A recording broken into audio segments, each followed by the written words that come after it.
Hello dear students, मैं खुशबू खान आपका इस वीडियो में स्वागत करती हूँ। मैं आज पढ़ाऊंगी 10th क्लास की हिंदी बुक से। तो हिंदी बुक से मैं आज फर्स्ट चैप्टर पढ़ाऊंगी जिसका नाम है जाति प्रथा और श्रम विभाजन। क्या है जाति प्रथा और श्रम विभाजन? तो जिसका आप लोग बेसब्री से इंतजार था वो घड़ी अभी आ चुकी है। तो चलिए जानते हैं जाति प्रथा और श्रम विभाजन के बारे में। तो हम लोग पढ़ रहे हैं जाति प्रथा और श्रम विभाजन। क्या पढ़ रहे हैं? जाति प्रथा और श्रम विभाजन। इसका लेखक कौन है? तो इसका लेखक है बाबा साहेब भीमराव अंबेडकर। आप लोग बाबा साहेब भीमराव अंबेडकर के बारे में जानते ही होंगे, और जो नहीं जान रहे हैं तो चलिए जानते हैं। जानते तो सब कोई है, चलिए फिर से जानते हैं। तो जाति प्रथा और श्रम विभाजन के लेखक का नाम क्या है? बाबा साहेब भीमराव अंबेडकर। तो अंबेडकर जी का जन्म कब हुआ था? अंबेडकर जी का जन्म कब हुआ था? 14 अप्रैल 1891 को। कब हुआ? 14 अप्रैल 1891 को। कहाँ हुआ? मध्य प्रदेश में। कहाँ हुआ? मध्य प्रदेश में। और वहाँ एक गांव है महू। कहाँ हुआ? महू में। उसके बाद ये एक दलित परिवार से थे। ये क्या थे? दलित परिवार से, यानी कि बहुत ही गरीब परिवार से थे। उसके बाद जाति, ये कौन सी जाति के थे? बाबा साहेब भीमराव अंबेडकर कौन सी जाति के थे? तो ये थे महार। ये महार जाति के थे, जिसे डोम कहते हैं। जिसे क्या कहते हैं? डोम। जो मिट्टी के बर्तन वगैरह बनाते हैं ना, वही, उसी को बोलते हैं डोम। तो ये डोम थे, महार जाति के थे। उसके बाद है बाबा साहेब भीमराव अंबेडकर के पिता का नाम क्या था? तो बाबा साहेब भीमराव अंबेडकर के पिता का नाम है रामजी सकपाल। क्या है? रामजी सकपाल। उसके बाद है इनकी माता का नाम क्या था? इनकी माता का नाम था भीमाबाई। क्या था? भीमाबाई।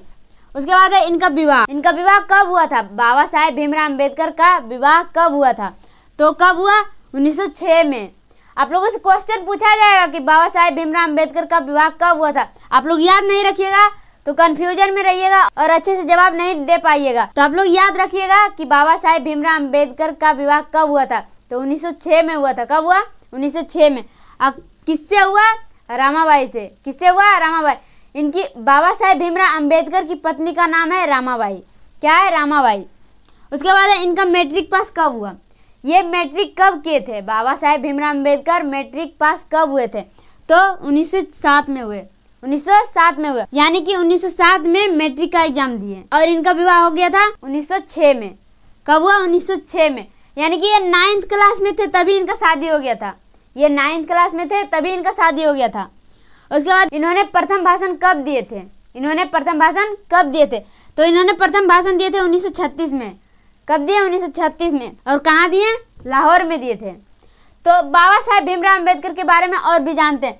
तो आप लोग बाबा साहेब भीमराव अंबेडकर के बारे में जानते ही होंगे, लेकिन ये सब डेट, कहाँ जन्म हुए, इनका पिता का नाम क्या है, इनकी माता का नाम क्या है, ये कब मैट्रिक पास किए, ये सब आप लोग को याद रखना पड़ेगा, क्योंकि बिहार बोर्ड में ऑब्जेक्टिव से यहाँ से ही क्वेश्चन बनाया जाता है। यही सब पूछा जाता है ऑब्जेक्टिव में कि बाबा साहब का जन्म कब हुआ, बाबा साहब का मृत्यु कब हुआ, बाबा साहब की माता का नाम क्या था, पिता का नाम क्या था। यही सबसे ऑब्जेक्टिव बनता है। तो आप लोग को ऑब्जेक्टिव यही सबसे पूछेगा। किताब के बीच से कम पूछता है, लेकिन ये सबसे ज्यादा पूछता है। ये सब में ज्यादा कंफ्यूजन रहता है।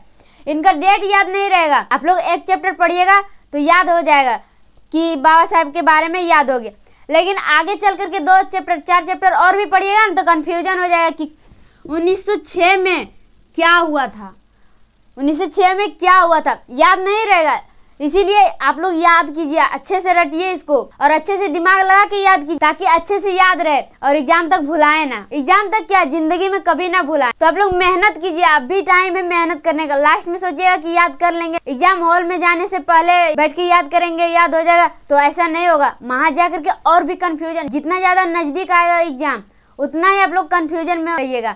और अभी से आप लोग याद कीजिएगा, रोज एक बार ये पढ़िएगा ना तो याद रहेगा। सोचिएगा कि एक बार रट लिए, याद कर लिए, छोड़ देंगे, उसके बाद याद हो जाएगा।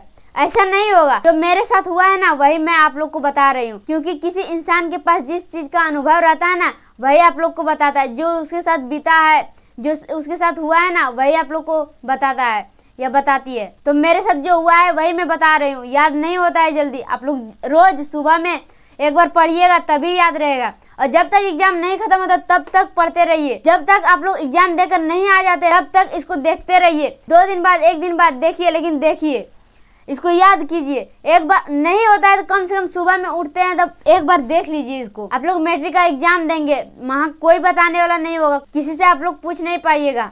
तो आप लोग अभी से याद कीजिएगा तभी याद होगा। तो चलिए और भी जानते हैं जाति प्रथा और श्रम विभाजन के बारे में। तो अब जानते हैं बाबा साहेब भीमराव अंबेडकर की प्रमुख रचनाएं एवं भाषण। क्या जानते हैं? प्रमुख रचनाएं एवं भाषण। ये कौन कौन से रचना किए, ये कौन कौन से भाषण दिए वो जानते हैं। इन्होंने दिए थे द कास्ट्स इन इंडिया। क्या है? The castes in India.